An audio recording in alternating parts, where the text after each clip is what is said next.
नमस्कार, स्वागत है आपका न्यूज 19 में और मैं हूं आपके साथ स्वाति मिश्रा।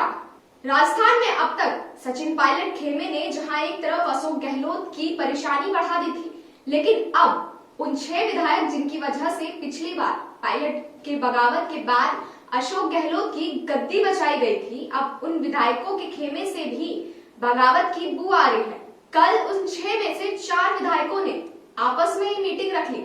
इस मीटिंग में मंत्रिमंडल विस्तार को लेकर चर्चा भी हुई।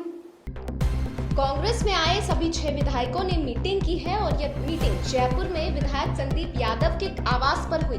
बैठक में लाखन सिंह समेत 3 विधायक मौजूद रहे, जबकि शेष 3 विधायक वीडियो कॉन्फ्रेंसिंग के माध्यम से जुड़े रहे।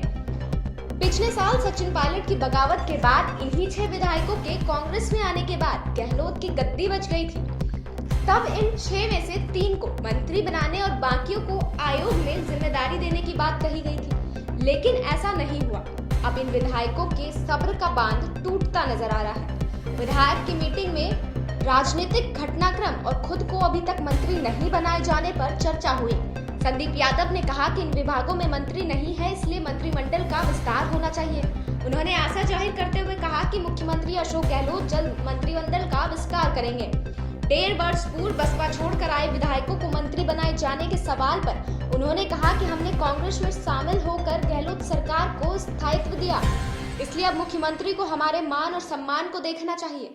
वहीं विधायक राजेंद्र गुड़ा ने मुख्यमंत्री अशोक गहलोत पर निशाना साधते हुए कहा कि जब 11 महीने पहले सचिन पायलट की अगुवाई में 19 विधायक छोड़कर चले गए, तब अगर हम 6 विधायक और अन्य 10 निर्दलीय विधायक साथ नहीं देते तो गहलोत सरकार की आज पहली बरसी होती।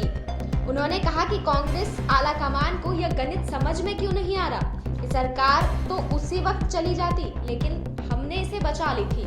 बता दें कि पिछले वर्ष जुलाई में सचिन पायलट की बगावत के बाद इन 6 विधायकों के समर्थन से ही गहलोत सरकार संकट से बच पाई थी। तब इन विधायकों में से 3 को मंत्री बनाने और बाकी को आयोग बोर्ड में जिम्मेदारी देने की बात कही गई थी। हालांकि ये विधायक कह रहे हैं कि उन्हें बिना शर्त सरकार को अपना समर्थन दिया था, लेकिन अब लोग मुख्यमंत्री अशोक गहलोत पर दबाव बनाते नजर आ रहे हैं।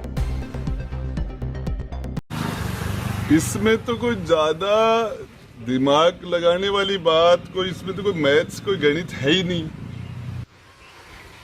आज से लगभग 1 साल पहले 11 महीने हो गए, 19 विधायक कांग्रेस को छोड़ के चले गए थे।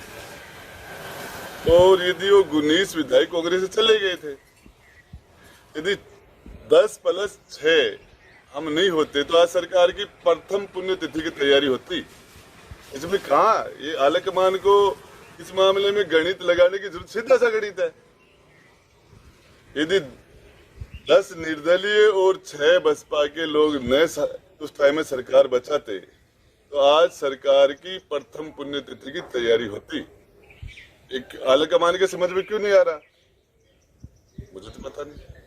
कैबिनेट इसे बचाने की एवज में क्या उन 10 और 6 को कोई सम्मान मिला, कोई या बुला दिया गया? बात इशू वो नहीं है, बात इशू है कि जिन लोगों ने सरकार के जिन कांग्रेस पार्टी के निशान पर लोग जीत गए, उनमें से मेजोरिटी आपके पास पूरी थी नहीं, उनमें से 19 चले गए, तो उसके बाद में सरकार के पास क्या था? यदि हम नहीं होते तो सरकार तो आज प्रथम पुण्यतिथि की तैयारी होती। कैबिनेट का क्या है? आप क्या कैबिनेट अब कर देनी चाहिए या क्या आपको लगता है कि अभी और आगे इसी तरीके के हाल रहेंगे? अब साहब मैं जहाँ तक समझता हूँ ये तो मुख्यमंत्री जी का अधिकार क्षेत्र का मामला है और ये सीएम साहब इस मामले में करें। लेकिन मैं जो बात बता रहा हूँ, ये जो आज दिल्ली में जिस तरह की न्यूज चल रही है, जिस तरह की बातें चल रही है, मुझे तो जहाँ तक समझता हूँ इनका कोई मतलब नहीं है। और इसका मतलब तो वफादारियां रही कहाँ जाएंगी? या पायलट कैंप गैर जरूरी दबाव करेंगे? मुझे तो पता नहीं इस बात का दबाव बना रहे हैं या दबाव नहीं बना रहे पायलट साहब या उनके ग्रुप के जो लोग, लेकिन मुझे तो ये पता है हम नहीं होते तो सरकार की प्रथम पुण्यतिथि होती।